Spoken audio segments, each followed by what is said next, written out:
Salam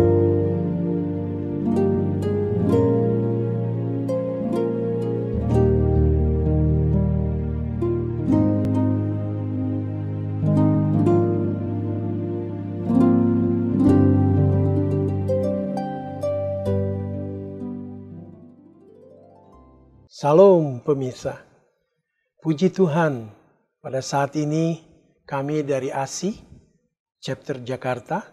ASI adalah Adventist Layman Service and Industry dari Jakarta, ingin memadukan pendalaman Alkitab dari Sekolah Sabat dan masih pada fokus pada buku Matius. Dan di samping saya ada Saudara Situmeang. Dan di samping kiri saya ada juga Saudara Andre Kaunang. Shalom, shalom. Sebelum kita mulai diskusi ini, ada baiknya kita mulai dengan doa. Kami minta Pak Situmeang mimpin dalam doa.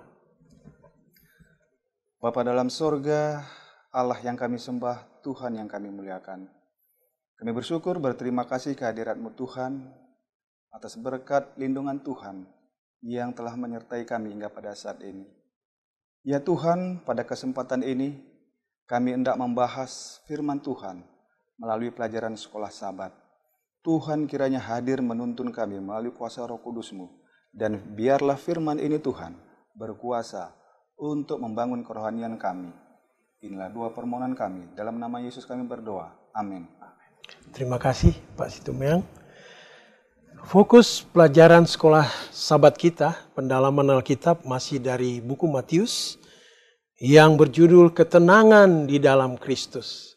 Saudara Situmeang mungkin boleh memberikan apa kira-kira yang dimaksudkan ketenangan dalam Kristus ini. Baik, terima kasih. Poin penting yang perlu kita dalami dalam judul ini adalah ketenangan dalam Kristus. Sebagaimana kalau kita baca di dalam Matius 11 ayat 28, ada satu janji Tuhan yang luar biasa di sana. Marilah kepadaku semua yang letih lesu dan berbeban berat, aku akan memberi kelegaan kepadamu.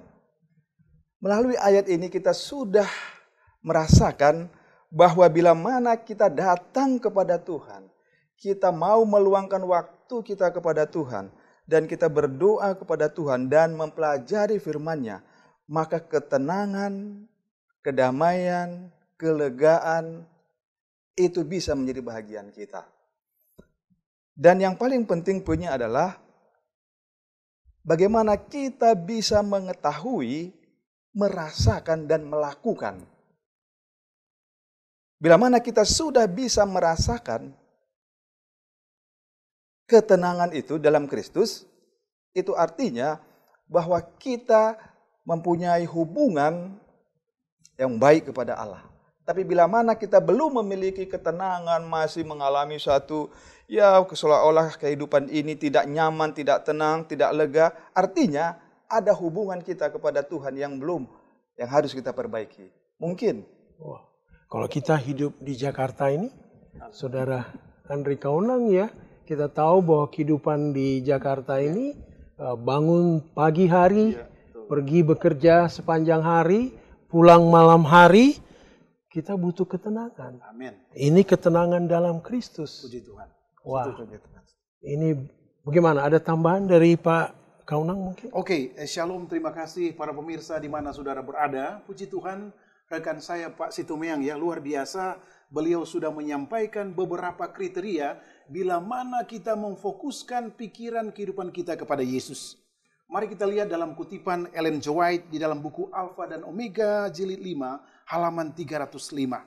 Dikatakan tidak pernah pelanggaran perintah yang suci terdapat di dalam kehidupan Yesus. Poin pertama Pak Darwis. Jadi di dalam Yesus adalah pusat sentralisasi, tidak ada kesalahan di dalam Yesus. Yang kedua, sampai menoleh kepada bangsa menjadi saksi mencari pekabaran untuk membunuh dia. Namun dikatakan di antaramu yang membuktikan bahwa aku berbuat dosa. Ini merupakan masalah yang utama. Mereka mencoba menyelesaikan kehidupan mereka untuk menjebak Yesus. Tetapi poin utama, Yesus tidak pernah mereka dapati bahwa di dalam Yesus ada kelemahan secara pribadi, secara manusia dan sebagainya. Itu dulu Pak Darwis. Terima kasih Pak Andre. Nah kalau kita lihat di dalam diskusi kita hari Minggu berjudul Kuk Kristus yang ringan. Amin. Saya merasa bahwa kuk itu sesuatu yang berat, saudara. Ya, kuk kita taruh di punggung kita menjadi suatu beban yang berat. Tetapi di sini dikatakan kuk Kristus yang ringan. Gimana pendapat saudara Andre Kaunang? Oke, puji Tuhan Pak Darwis, pertanyaan yang baik buat saya dan kita semua, para pemirsa dimanapun saudara berada ya.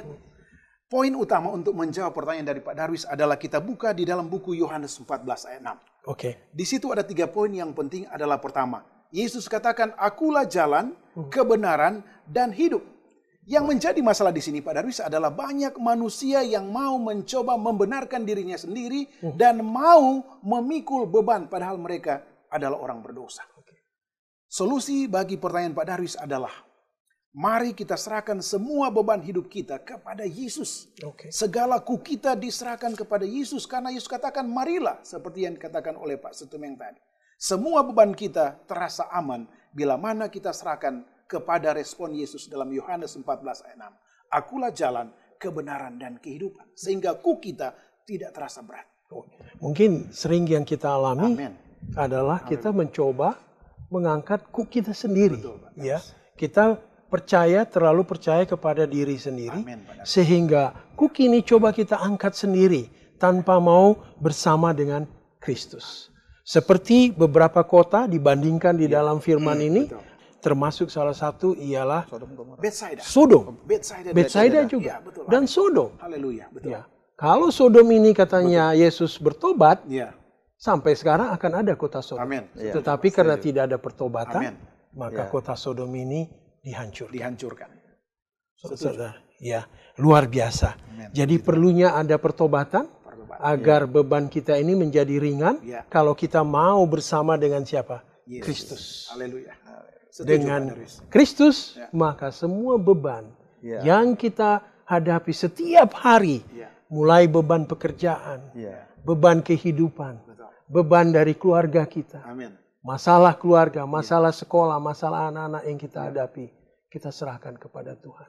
Setuju Pak. Setuju. Ada lagi mungkin tambahan dari Pak Situmeng, silakan Pak. Saya rasa sudah cukup jelas tadi. Ya, saya juga ingin menambahkan sedikit. Intinya adalah jangan pernah kita mengandalkan kekuatan kita. Maka kuk itu akan semakin berat. Tapi bila mana kita andalkan Tuhan, tidak ada yang berat. Dan memang Tuhan tidak pernah memberikan yang sulit-sulit dalam hidup ini. Hanya manusia itu yang mempersulit dirinya. Luar biasa. Jadi kita harus kembali kepada Yesus Kristus Tuhan kita. Agar kuk kita menjadi lebih ringan. Nah, kalau kita kembali kepada pelajaran berikutnya. Ini sangat aneh. Hari istirahat yang tidak tenang. Seharusnya hari istirahat adalah hari yang sangat tenang. Begitu pemirsa di rumah. Tetapi dalam judul ini dikatakan hari istirahat yang tidak tenang. Kenapa ini bisa terjadi hari istirahat yang tidak tenang? Mungkin Pak Andre Kaunang kasih gambaran sedikit mengenai hari istirahat dan yang tidak tenang ini. Oke, terima kasih.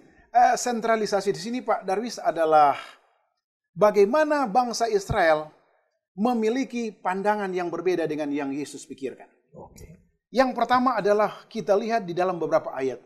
Matius 12 ayat 1 dan 2, Lukas 14 ayat 1 sampai 6, Markus 2 ayat 23 sampai 28, Yohanes 5 ayat 9 sampai 16, dikatakan bahwa orang Israel yang sudah ditawan oleh dosa secara turun-temurun, ingat mereka beberapa kali menolak Allah, beberapa kali memikirkan bahwa lebih baik kita menyembah kepada Baal-Baal, patung-patung, ataupun konsep-konsep Allah yang berbeda dengan Allah yang benar.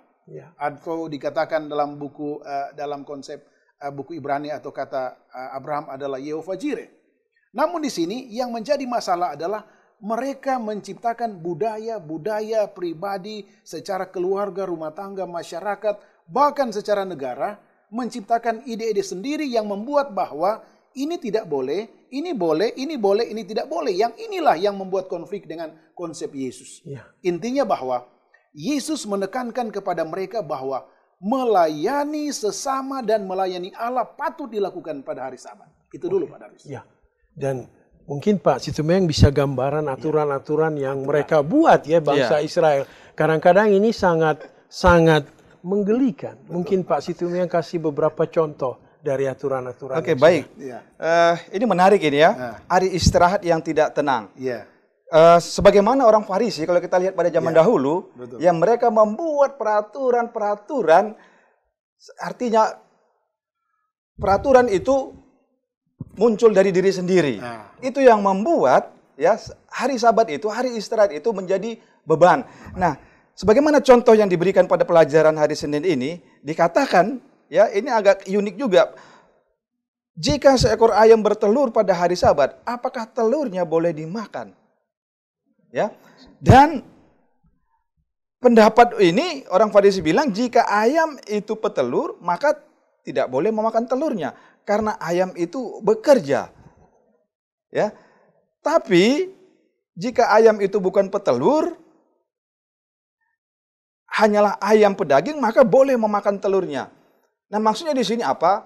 Ada hal-hal yang kadang-kadang yang membuat hari Sabat itu menjadi apa? Beban. Ya. Terus dikatakan lagi peraturan yang diberikan oleh orang Yahudi ini atau orang Farisi ini, ya jangan meludah pada hari Sabat. Apakah itu menyelamatkan dengan hal-hal yang sepele yang tidak perlu sebenarnya? Ya, yang menghambat hubungan kita kepada Tuhan itu terganggu oleh karena hal-hal yang sepele yang mungkin itu juga tidak menjadi poin penting yang perlu kita bahas, kita hidupkan. Jadi kalau begitu, apa yang penting kita utamakan pada hari Sabat ini, saudara? Oke, jadi saya menyambung menguatkan apa yang dikatakan oleh hamba Tuhan saudara Situmeyang ya. Yang pertama rekomendasi Yesus bahwa hari Sabat itu jangan dipersulit. Hari Sabat itu adalah memuliakan Allah, Yesus dan Roh Kudus dalam bentuk membaca firman Allah atau Taurat pada zaman dahulu. Yang kedua adalah berdoa, yang ketiga adalah memuji Tuhan, dan yang terakhir adalah melayani sesama. Baik diri sendiri, keluarga, environment kita, dan itu merupakan titik fokus utama oleh Yesus. Adalah untuk membahagiakan orang lain, menyelamatkan orang lain. Dengan demikian, itulah instruksi Yesus yang utama. Adalah membawa kehidupan yang tidak hidup dan membawa mereka kepada Yesus sebagai sentralisasi spiritual mereka. Baik, terima kasih Saudara Andre Kaunang. Jadi ini jelas sekali apa yang harus patut kita lakukan pada hari Sabat. Kita tidak harus terikat dengan segala macam aturan yang mengikat kita. Tetapi yang kita utamakan adalah apa yang dapat memuliakan nama Tuhan. Dan yang paling utama lagi kita bertemu dengan teman-teman kita yang satu minggu kita tidak temu. Setuju. Adalah satu sukacita untuk bersama-sama. Apalagi pada hari Sabat ada acara potluck. Ya, itu satu kebahagiaan dan sukacita sehingga kita bisa bersama-sama memuliakan nama Tuhan dan memuji namanya di hari Sabat.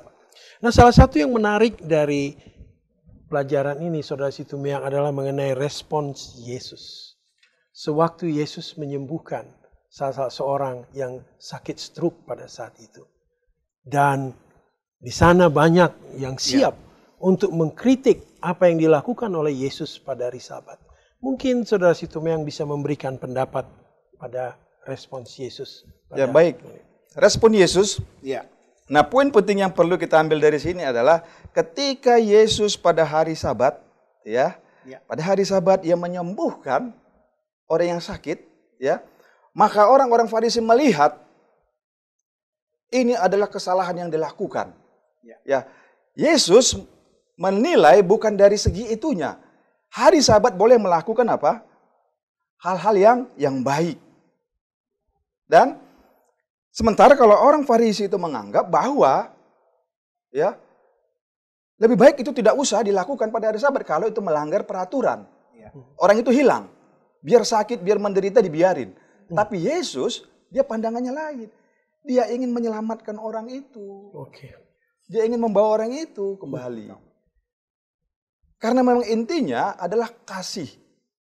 Peraturan-peraturan yang Tuhan berikan sebenarnya itu adalah kasih. Tapi yang dilakukan oleh orang Farisi, orang Yahudi itu, peraturan itu adalah berdasarkan kemauan diri mereka untuk memuaskan diri mereka. Tidak ada kasih di sana. Sementara mereka juga melakukan Bila mana dombanya katanya masuk ke dalam sumur, mereka menolong itu juga. Tapi menyembuhkan orang yang sakit itu dianggap melanggar peraturan. Wah, seolah-olah lebih penting domba atau binatang daripada manusia. Nah, inilah poin pentingnya. Wah, itu sesuatu yang tidak tepat. Iya, yang Yesus ingin hancurkan itu, ingin rubah itu. Intinya adalah kasih, selamatkan dulu jiwa orang ini. Ya. Luar biasa. Masakan dia sakit dibiarin menderita seperti itu. Mungkin bisa ditambahkan. Ya. Gimana Pak Andre? Pandangan yang sempit dari individualis yang ada pada zaman Yesus ini adalah bergerak dalam 3 hal.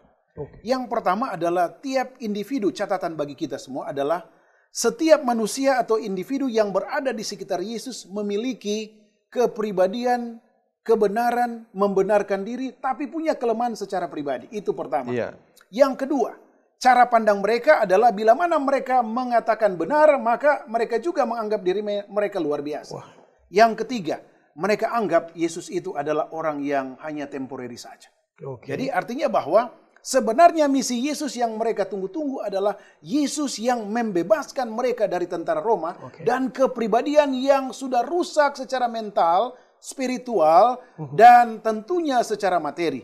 Ini sebenarnya utama. Tetapi mereka melihat kenapa kok orang ini sok jago, sok tahu, membuat sini sana yang begitu menggemparkan, sehingga para ahli Taurat yang sebenarnya secara turun-temurun menganggap itu adalah idealisme yang mereka tunggu-tunggu, tetapi dirombak oleh Yesus.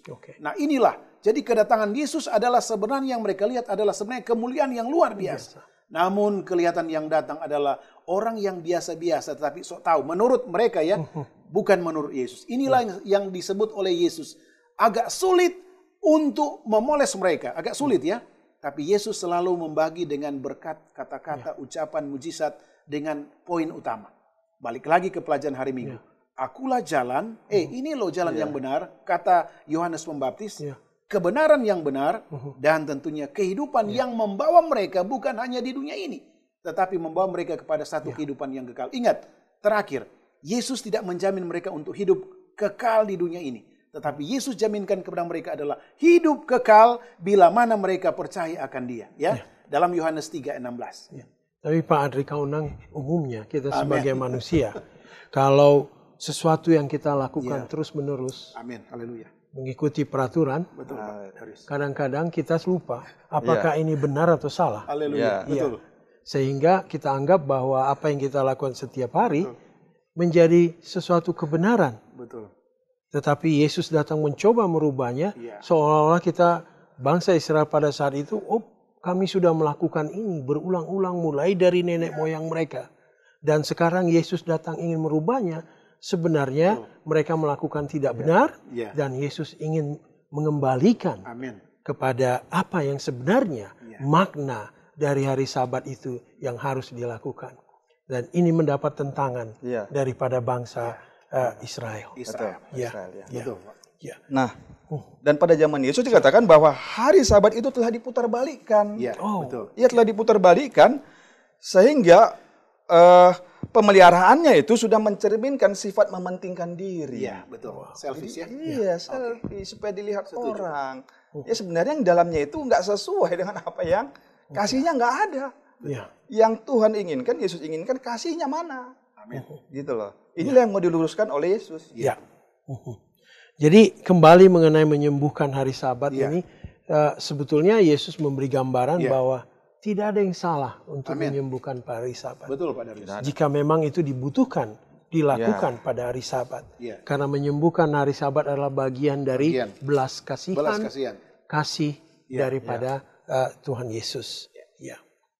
Mungkin kita pelajari pada salah satu, yaitu memelihara hari Sabat.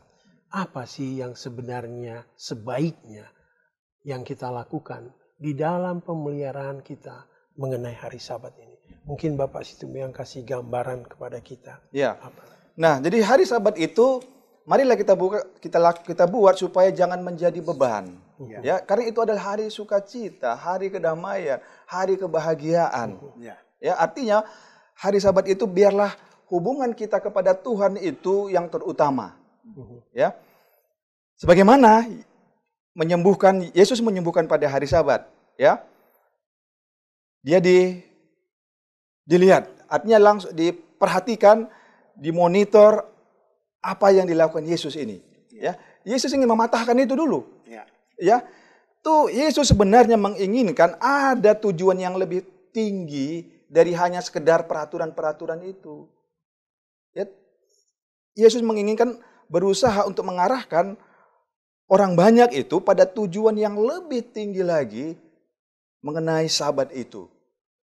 Ya, karena hukum itu bila mana diperas, ujung-ujungnya apa?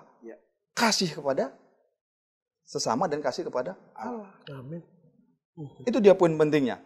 Kalau tidak menyembuhkan, Yesus menyembuhkan pada hari Sabat dianggap itu salah, dianggap itu dosa, artinya apa? Bahwa kasih yang sesungguhnya tidak ada. Ya. Karena 10 hukum itu adalah intinya adalah kasih. Kalau orang sakit dibiari menderita, kasihnya di mana? Nah, inilah yang mau dipatahkan oleh Tuhan Yesus, bahwa utamakan kasih ya dalam hari Sabat tersebut. Ya. Terima kasih Saudara Situmeyang. Tapi ada satu yang menarik yang mungkin kita harus perhatikan, bahwa pada umumnya sekarang ini banyak orang Kristen yang menyatakan, oh hari itu tidak penting. Yang penting adalah kehidupan kita. Sehingga kalaupun berbakti di hari lain selain hari Sabat, ya boleh-boleh saja. Gimana pendapat saudara mengenai ini? Oke, sebelum saya menjawab itu, saya ingin membacakan satu ayat dalam buku Matius pasal 12 ayat 9 sampai 14. Bunyinya sebagai berikut ya, Pak Darwis. Matius 12 ayat 9 sampai 14. Setelah pergi dari sana, Yesus masuk ke rumah ibadat mereka. Di situ ada seorang yang mati sebelah tangannya. Mereka bertanya kepadanya, bolehkah menyembuhkan orang pada hari Sabat? Tanda tanya Pak Darwis. Maksud mereka ialah supaya dapat mempersalahkan dia. Tetapi Yesus berkata kepada mereka, jika seorang dari antara kamu mempunyai seekor domba, dan domba itu terjatuh ke dalam lubang pada hari Sabat, tidakkah ia akan menangkapnya? Setuju dengan apa yang dikatakan oleh Pak Situmeyang tadi ya, ayat 12. Bukankah manusia jauh lebih berharga dari domba, karena itu boleh berbuat baik pada hari Sabat? Lalu kata Yesus, ayat 15a, tetapi Yesus mengetahui maksud mereka, lalu menyingkir di sana. Di sini ada pelajaran yang penting dari segi dua hal. Yang pertama adalah memang mereka ini belum tahu siapa Yesus sebenarnya. Kalau mereka tahu isi hati dan pikiran serta cara pandang Yesus terhadap bangsa Israel, maka tidak ada masalah sebenarnya. Tetapi berbalik kepada pertanyaan Pak Darwis tadi, bahwa Allah menciptakan hari Sabat dan pusatnya adalah Allah, bukan manusia. Yang kedua adalah Allah menciptakan manusia itu untuk menyembah Allah. Ada 3 pilar dalam buku Keluaran pasal 20 ayat 8 ya. Sucikan, kuduskan, peringati dan apa? Lakukan yang terbaik buat Allah dan sesama.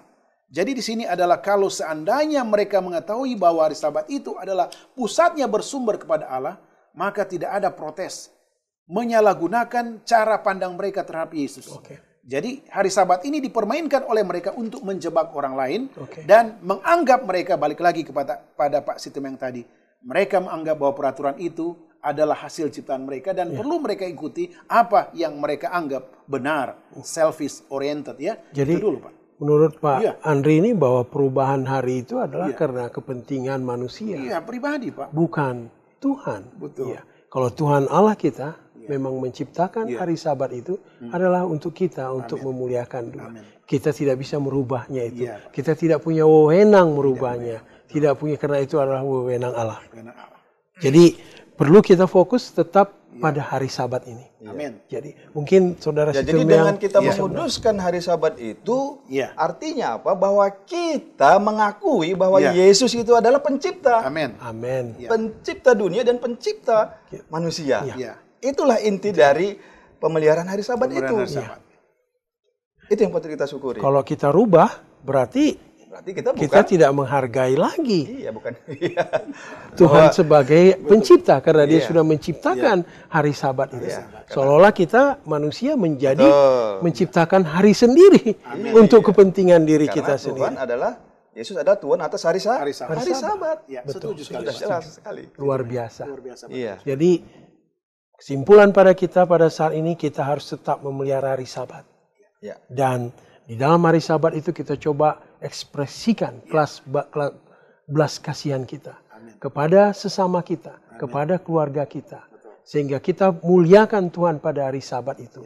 Kita tidak terikat dengan aturan-aturan yang membebani.